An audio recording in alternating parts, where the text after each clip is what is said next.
Hello everyone, it's Ani with Chica's Kitchen, and today I've got to make some more bread. This bread was artisan style, Italian sesame, but this time I'm going to make my lofty, sweet, white Amish bread. As you can see, I tweak all my recipes and make it my own. So I am going to try, this is for just a small loaf. I'm going to do a 5 to 6 cup combo, make 2 loaves. Or maybe just one big Pullman pan, because I have a breakfast idea that I want to make for Hubster this morning. It is 1 o'clock in the morning. I went to bed very early last night. I had ran around at the VA with doctor's appointments and stuff like that. So kind of got a little bit exhausted and went to bed early. So I'm up early. So now what I want to do is make some bread, which we run out of, and I think I'm going to make this one. This is for French toast bread. You would add 3 tablespoons of honey, but for the lofty bread, which is what I'm going after, it's 1 tablespoon of honey. Yeah, I understand my notes. Another person might not, but I understand them. Anyway, I've got my water running for my yeast. So let's go ahead and get that together and we'll begin. I'll be right back. I'm going to post you up. Okay, so let's see. Lofty bread. It's going to require 5 to 6 cups of flour. So let's get our yeast going, shall we?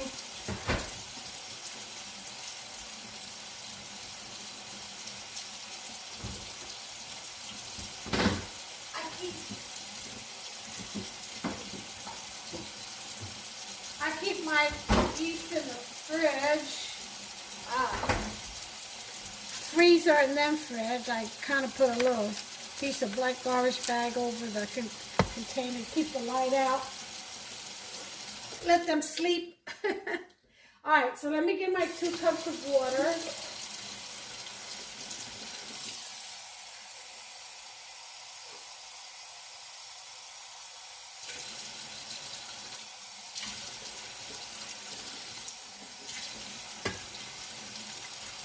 Alright.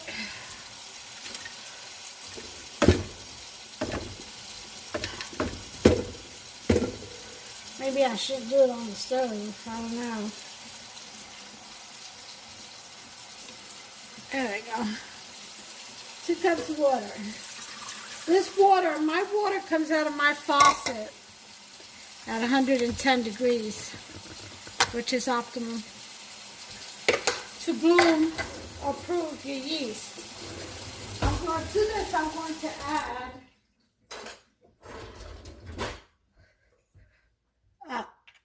3 tablespoons of yeast.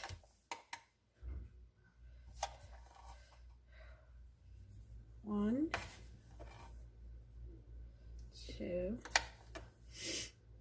and 3. I am going to add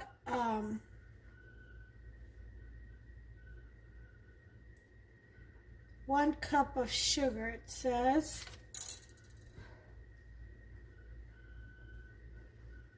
Okay.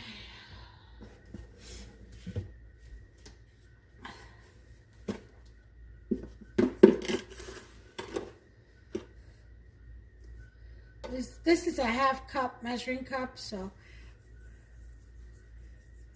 right now I'm just going to sprinkle a little bit of that in there so that the yeast can bloom.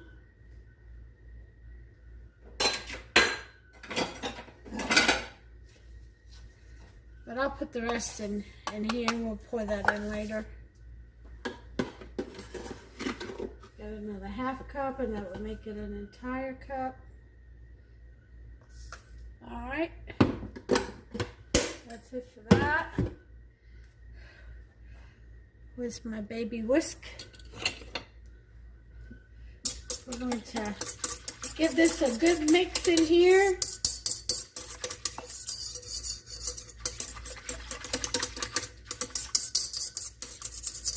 Let that yeast bloom. They should be able to feed on the sugar and wake up. Okay, we've been through this before. You all know how to prove yeast. Okay.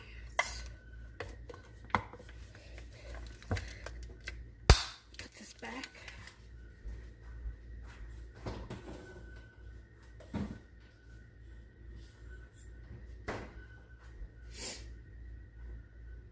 Okay, I am going to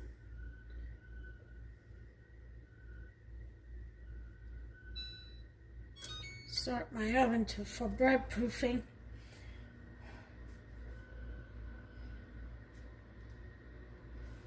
Okay, I'm not going to use a separate bowl.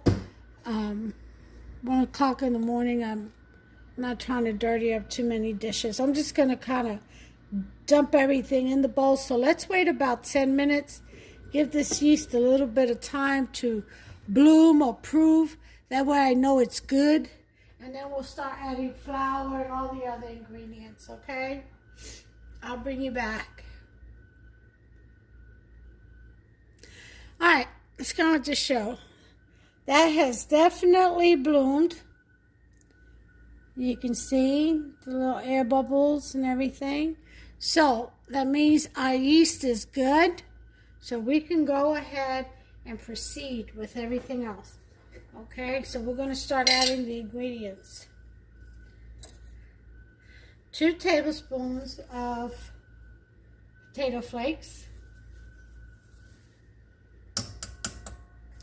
1, 2. I keep it in here. You buy a box of mashed potatoes for $1. Lasts you a while. It's not expensive at all. Now the instant dry milk maybe it's a little. But you only need a tablespoon of that. So a tablespoon of instant dry milk.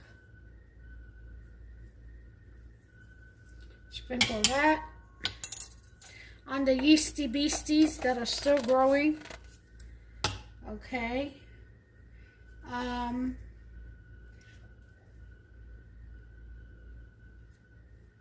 We want 1 tablespoon of honey. Before I do that, I'm going to spray this with some of this spray so that the honey will slide right off. Okay. Go over the sink. Don't want too much on there. Kind of came out a whole lot. All right. So 1 tablespoon of honey.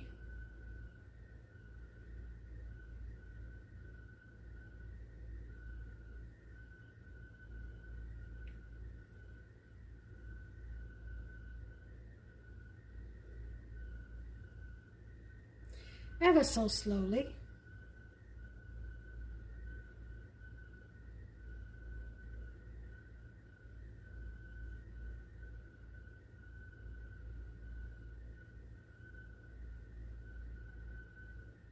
Okay.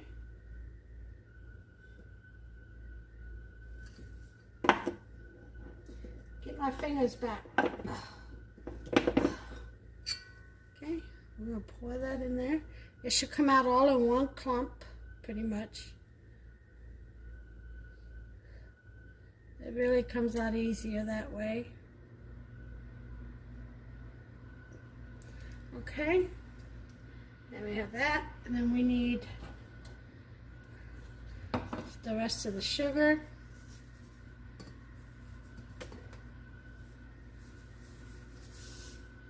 In there. Let's give it a good mix, why don't we? Oh, these yeasty beasties are like, oh, party! All this sugar and sweet stuff, yay!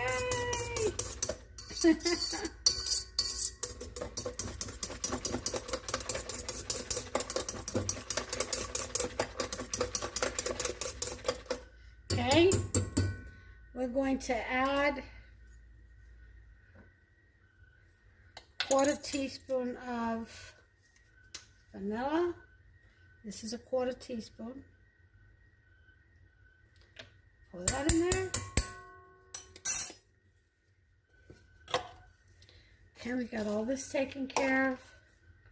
Now, vital wheat gluten.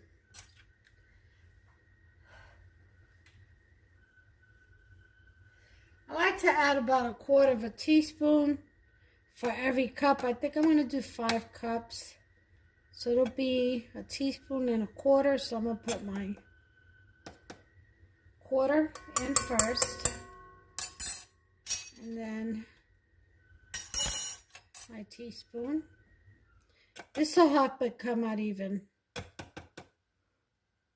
loftier, I feel. I also have some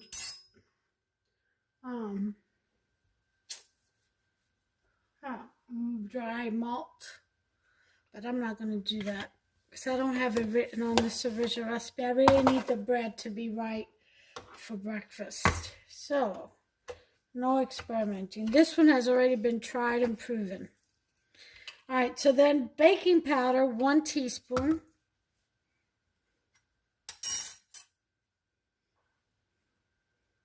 And we're going to add that on top of the flour along with the salt, but we can go ahead and add the oil, which is going to be 3 tablespoons.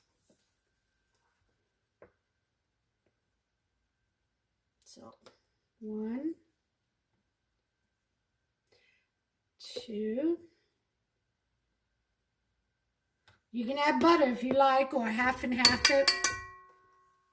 Now, it has to be vegetable oil or regular cooking oil. Do not use olive oil on this. You don't want that in your sweet bread. Okay, olive oil has a tense flavor. It's more like for Italian breads and dinner breads. All right, so we got that in there.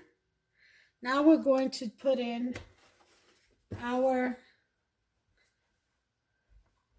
5 to 6 cups of flour.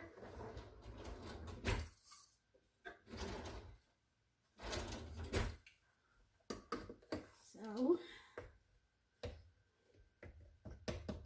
I'm going to do this by eye, no sifting. This is 1.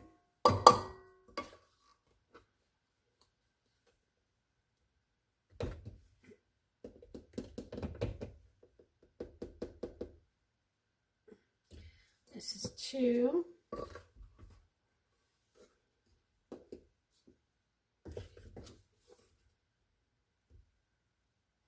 Yep. 3.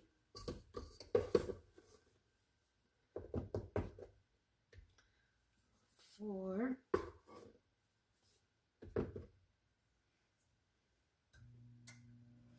5. And this will be 6, but I'm going to hold off. I'm going to hold this one to the side just for a second. This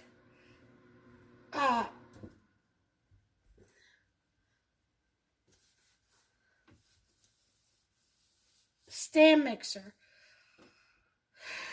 it's only like a 4.5, I think, quart, so it's not really recommended you do more than 4 cups on this. So I've already got 5 and a little bit over. So here's the baking powder, which is 1 teaspoon. Throwing that in there, along with the salt. And it'll be fine because the yeasty beasties are alive, they're well, and they're at the bottom. So this will be on top of the flour. So usually, why am I doing this with my hand? I'm sorry, I'm used to doing it with my hand. It's usually a teaspoon and a half.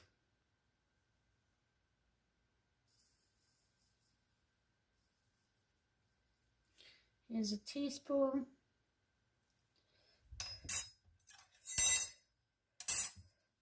And here's a half.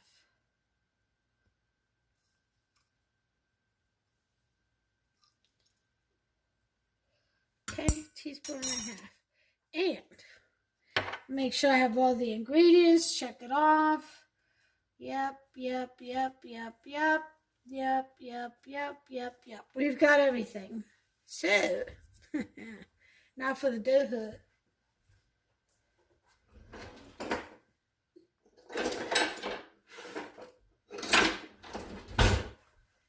Alright.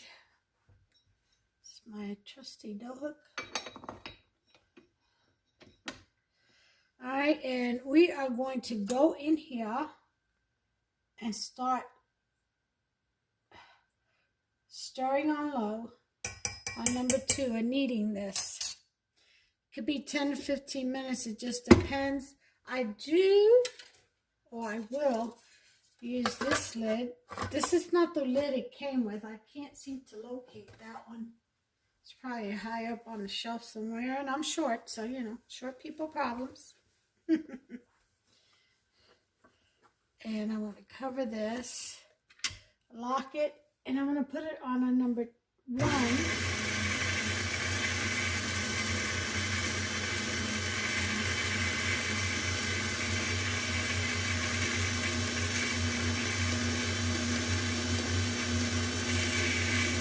Let it get mixing in there.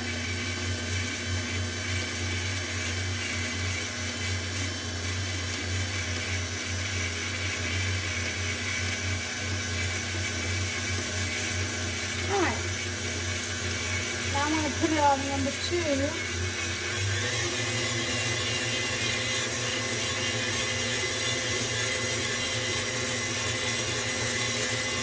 Yeah, it looks like I will need that flour. So, that other cup. It's a bit wet. And sometimes, depending on the weather, as you all already know, and I've explained in other videos, and on my Facebook, Chica's Kitchen page, flour is very temperamental. Altitude, atmosphere, temperature in your kitchen if it's raining out, just so many variables. The type of flour it is, how long have you had it, the age of the flour, has a lot to do with how well you can follow a recipe. So a lot of this requires for you to keep your eye on it and have a good idea as to the texture of the bread of the dough that you're going to need. Okay? So when you do have to add more flour than what the recipe calls for, do about a tablespoon or even half a tablespoon at a time. You'd be surprised how quickly flour changes. Yeah, with just a little bit, a minimal amount. Okay, let's lock this. Let's go to 1.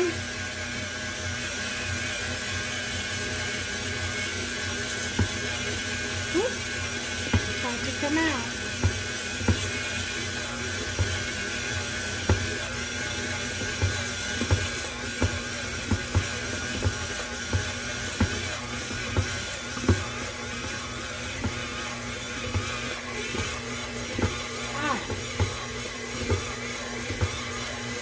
A little better. I lost some of the flour. It did come out. Let me stop it and kind of scoop it up. See what I can do to scoop this up. I don't like flour falling in between my range and countertop. So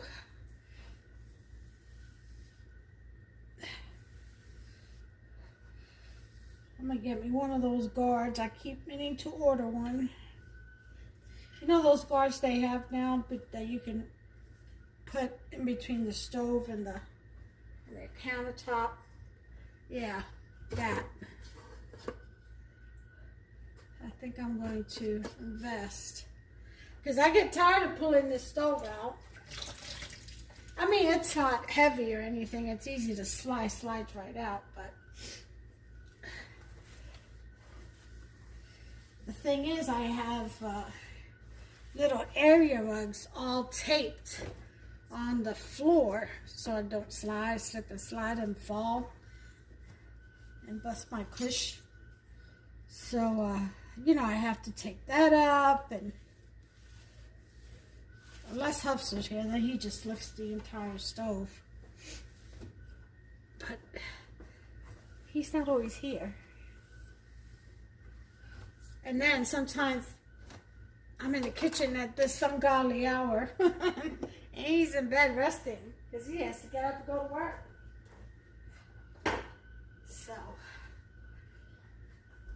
I've learned to do things as many women do on their own. Okay, so now that I've got that situation under control, I hope, let's go back. 1, and 2. I'm gonna put it for 5 minutes, timer, and let's see what it gives us, what kind of dough. I'll bring you back when the timer goes off. I'm holding this down because it likes to jump. Okay, timer's gone off, but there's still some dough. I don't know if you can see it. Let me stop it for a minute and show you the texture. It may need another few minutes. It is getting very soft. The dough is. But you see, it still sticks to my hand. So it needs a few more minutes. So we're going to go ahead and help the dough down.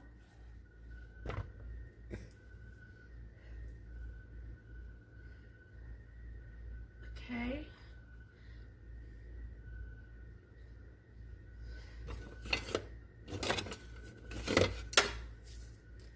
Going to help the dough down and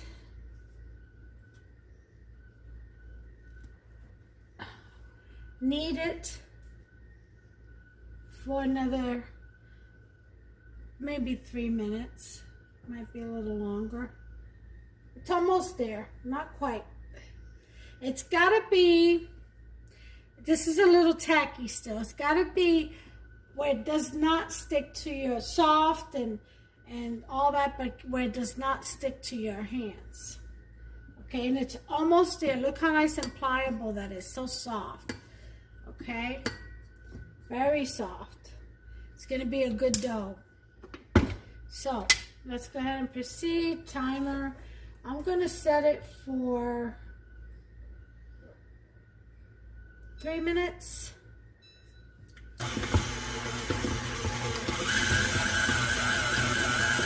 Let's see what happens.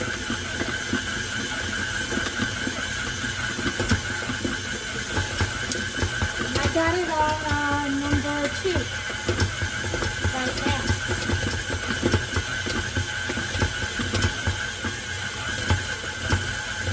Now it's picking up the dough from the bottom.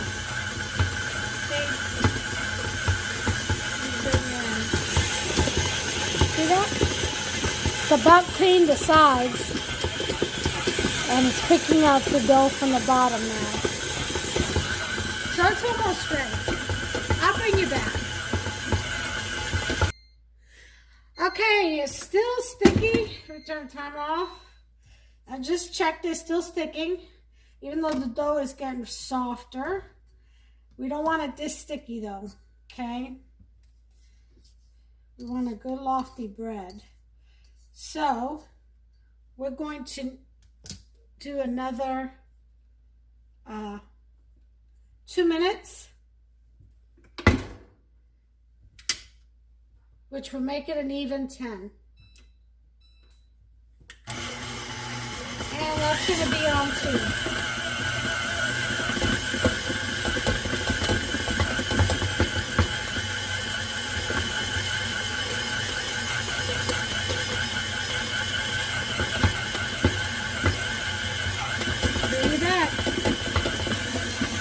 Okay, timer's gone off, and we're going to stop this now. I've got my mat down and my mat floured. So let's get this.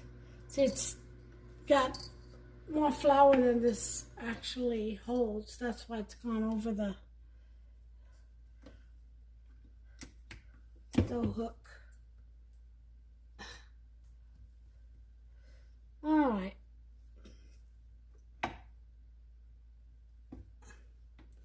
We'll do some more by hand. Comes right off.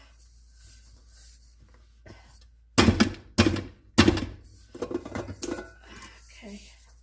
Let's get our dough ball out.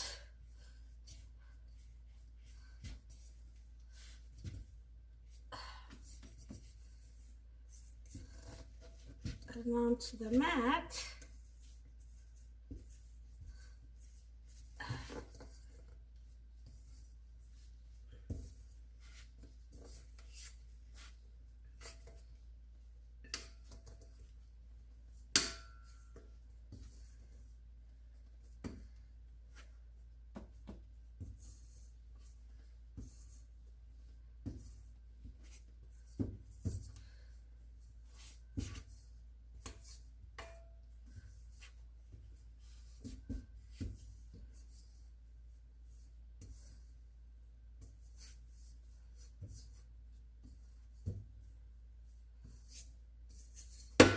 Okay.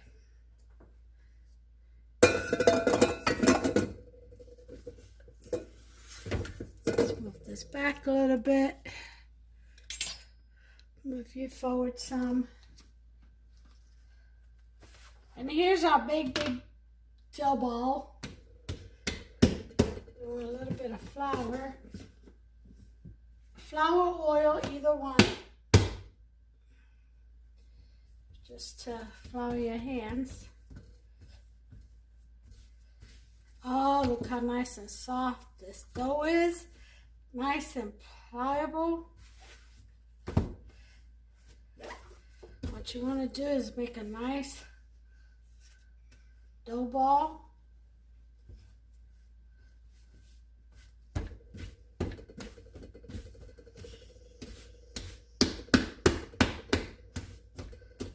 This is really pretty. It's got a lot of air. Get that out of there.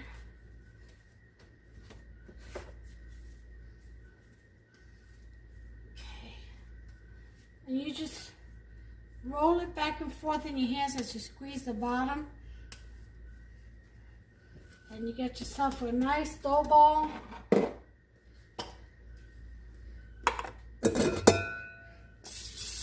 You grease the bowl that you're going to rest it in. Throw that in there. Grease the top so your dough doesn't dry out. You get a bonnet.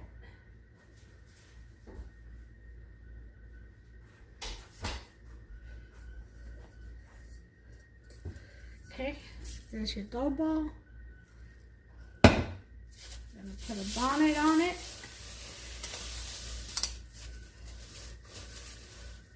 This should rise well. Okay, and we're gonna cover it with the tea cloth.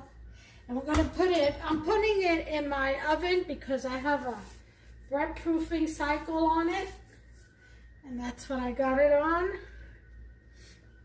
So I'm gonna toss it in there. And put a little bit of water on the bottom.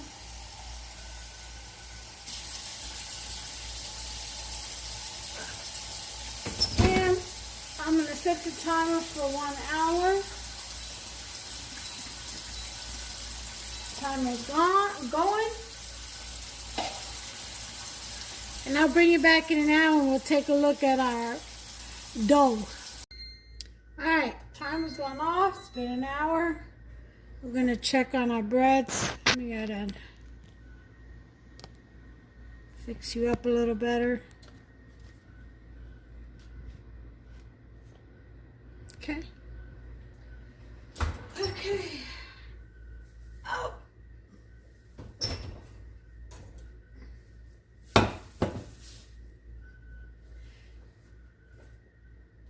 It has definitely risen. Make this off real gentle like. There's the dough.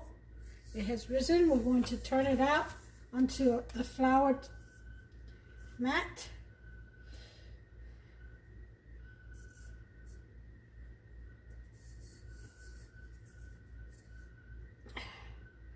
That is a lot of dough.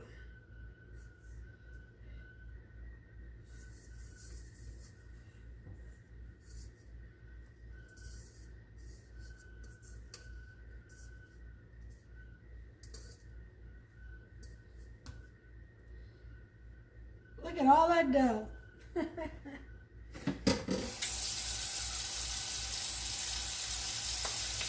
So, I think I'm gonna fatten this out and see just how much dough this is, because I want a nice tall lofty loaf is what I'm looking for. And if I have too much dough, I'll make some small ones for a bruschetta in my other dough pan. We'll see. Let's see what we have. Right now we're going to manipulate this into a rectangle of some sort. And turn this water off. Well, as soon as that cools up.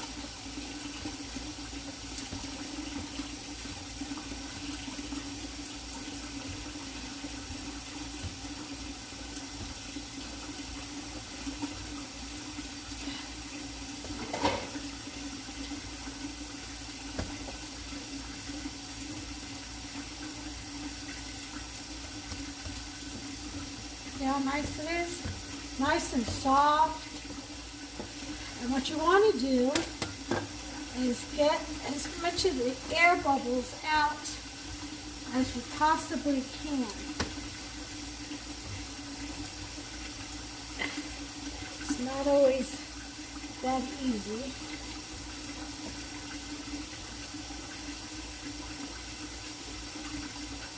That's some air bubbles. You can just usually pinch them. You can feel them in between your fingers. Pop it away.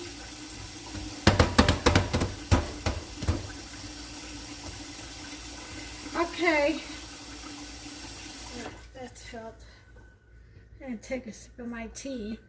Got me some chai latte.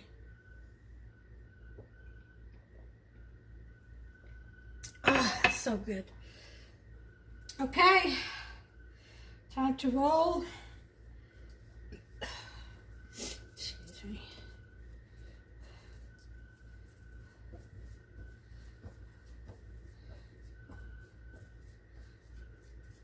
And you just want to squeeze.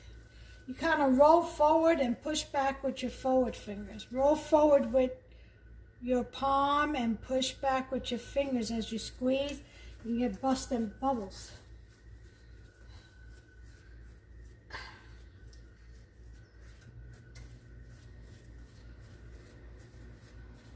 Yep.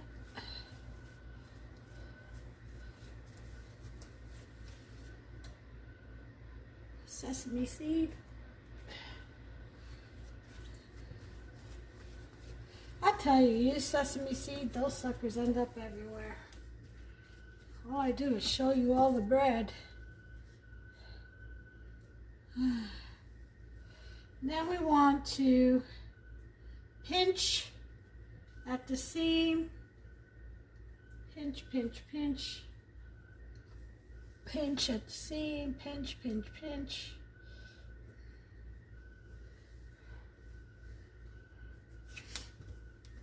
Okay. I'm going to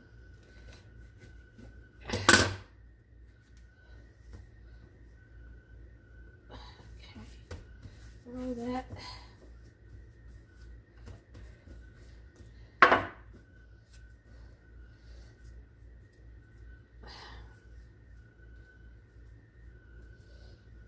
All right.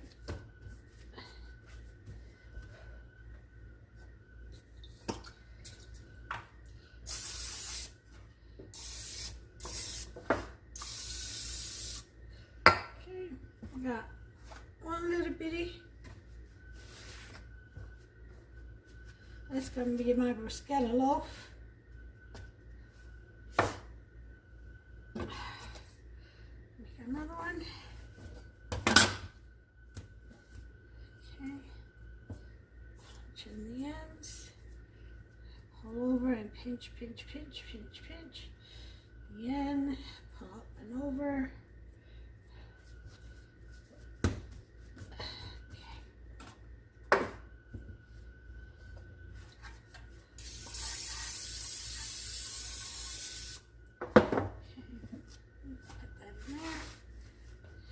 Flatten that out.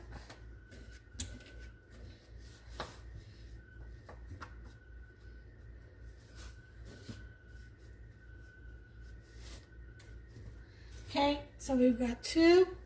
And then we've got this big Mama Gemma.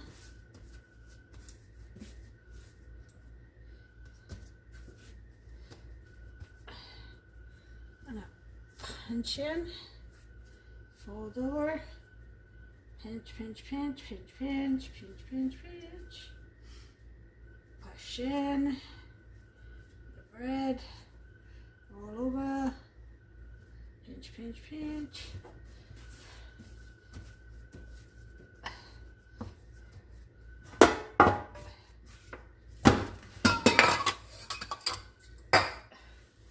Okay, and we just push down.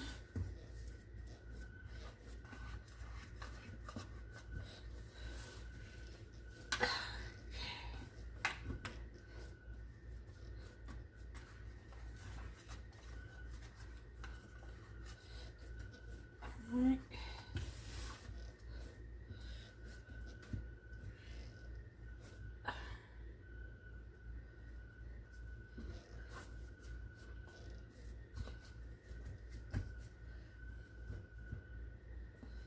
Okay. Release all air bubbles out of there.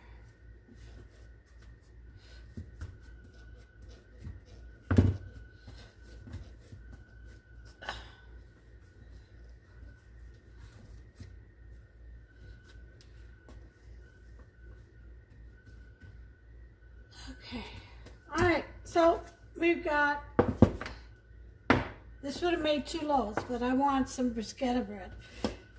So, we'll go ahead and cover these.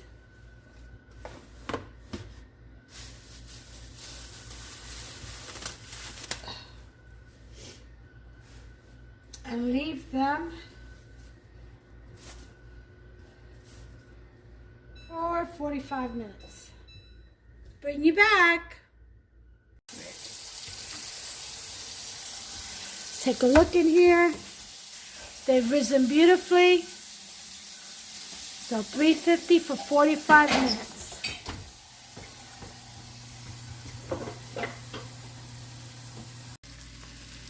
Okay, 30 minutes are up for the bread. Let's take a look and see what we have.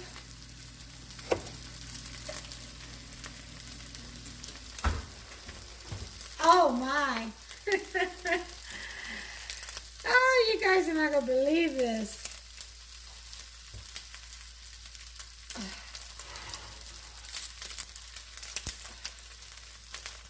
Look at that. That's a lofty bread, don't you think? But I'm going to tempt this because I don't think that this is quite ready yet. Let's see.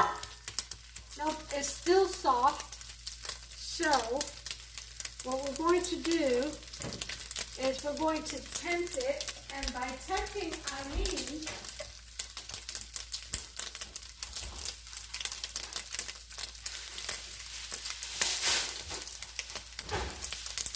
just drape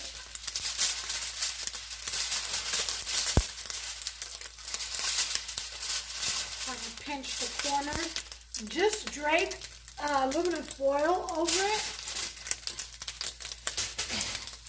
Let me put this back in. And let's take out these little guys, the twins over here, and we'll check them out. Look at that. Huh.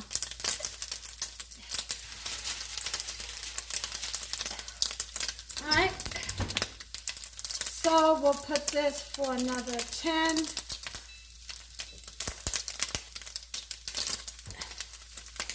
And let's take a look at this and see if these are ready.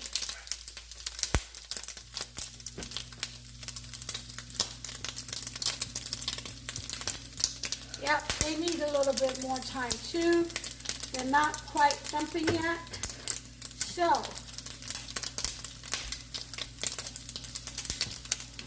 they get a little bit of foil also.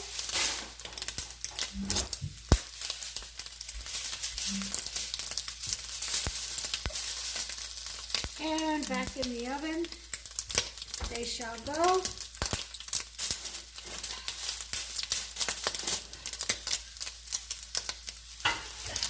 Welcome to the Shepherd's Chapel Network. For another 10 minutes as well. Okay, we'll be back. Okay, our timer went off. We're going to take our bread out of the oven. It should be ready by now.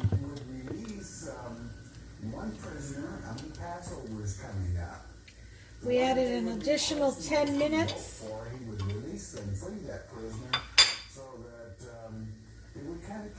This in as much as they were a conquering army, the Romans, it helped keep the peace. So he's trying to pacify them. Now, what he's going to do, so that he remove our tents. He really wants his hands clean of the blood of Christ. So he's going to offer them a choice. So he's going to offer them one of the most vicious murderers. Oh, much better. And terrorists that's ever been in the area. A lot darker. That they'll want Christ released Thumpier. Murderer. But then his name is Kenites, and that's who out the way. Judah takes got a lot of the Kenites that were pushing this, and their father was the first murderer, children of Cain, that is to say. Understand well what I'm saying. And then we got the two twins here. It's the Kenites that are stirring this friction. For they had already, as Jesus Turn this oven off. In 23, were sitting in the seat of Moses, the offspring, the offspring of the serpent. Those that were guilty of the death from.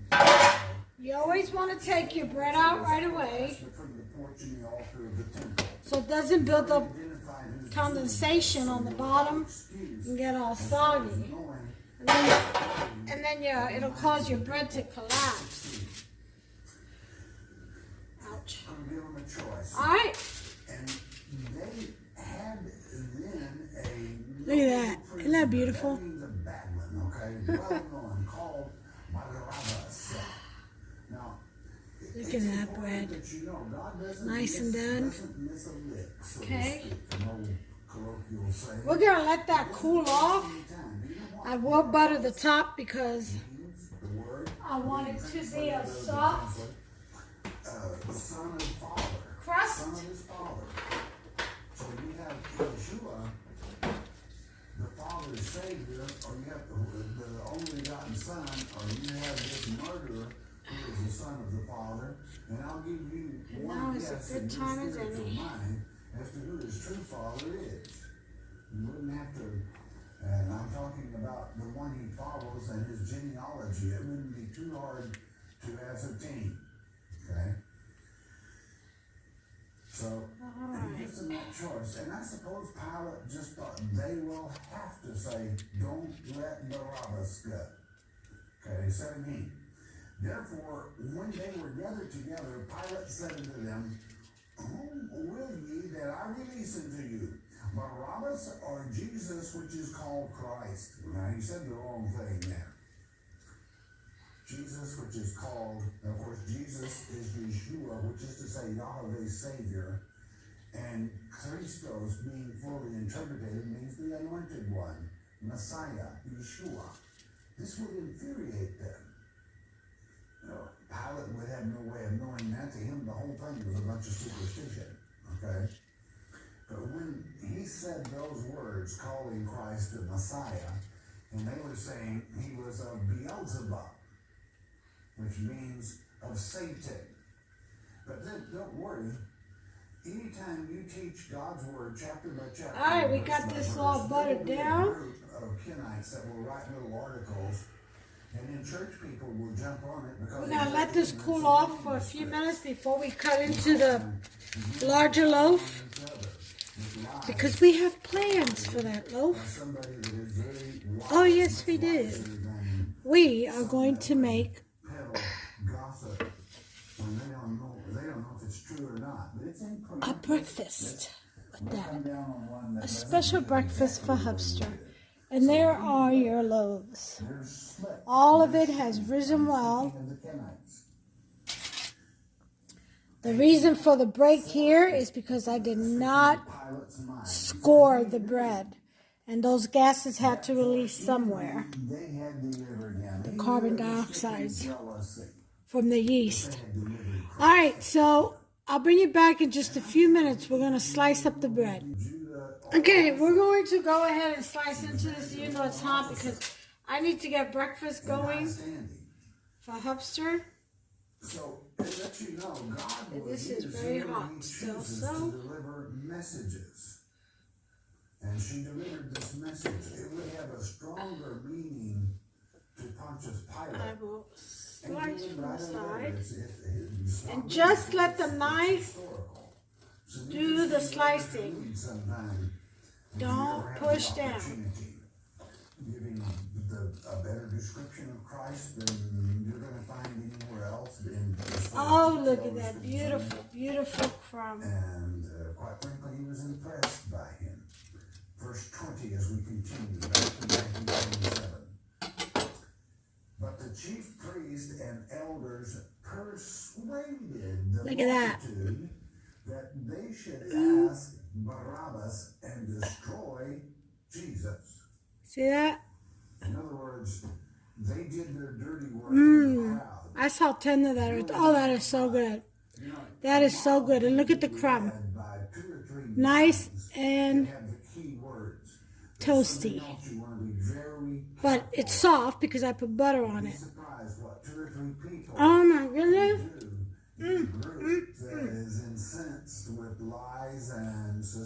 That would still make some really good French toast bread. Oh, it's sweet. Very good. Very, very good. Okay, so folks, and that's how you make a nice, lofty white bread, sweet white bread. So, make yourself some. They want him, son of the Father. And it's a pride. They were both sons of the Father, one of one Father and the other of the other. Until the next video, which will be right after this one. Take care of yourselves and one another. God bless. Have a great day today.